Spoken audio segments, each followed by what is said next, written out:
दहीहंडीला नाव दिलेलं आहे, नेमक्याचं कारण काय आहे आणि तुम्ही वेळात वेळ करून आलेला आहे?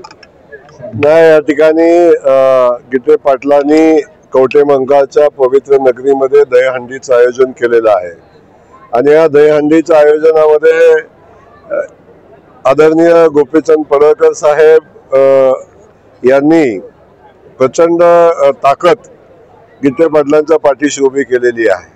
ही राजकीय ताकद आहेच, पण ही मैत्रीची ताकद आहे आणि या मैत्रीमध्ये एक दुसरा मित्र, त्यांचा सगळ्यांचा सहकारी मंत्री म्हणून नाही आहे, पण त्यांचा दोस्त म्हणून, एक मित्र म्हणून या ठिकाणी या मैत्रीच्या दहीहंडीला आम्ही उपस्थित आहे.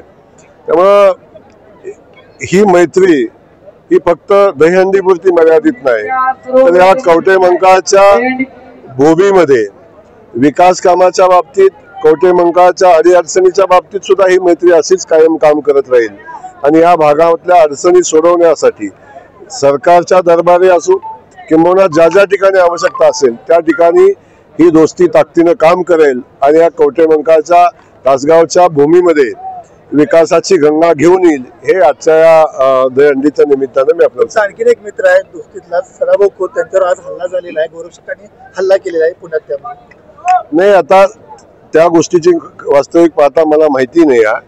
त्या ठिकाणी काय झालंय मी सदाभाऊंशी आता बोलेन थोड्या वेळाने, मग माहिती घेईन.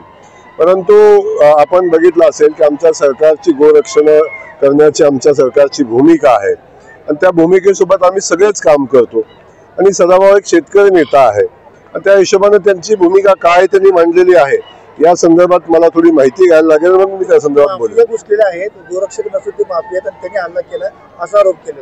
नाही, वास्तविक मला माहिती नाही. मी थोडी मला याच्यातली माहिती घेऊन मी आपणाशी नक्की बोलेन या संदर्भात. एक मिनिट.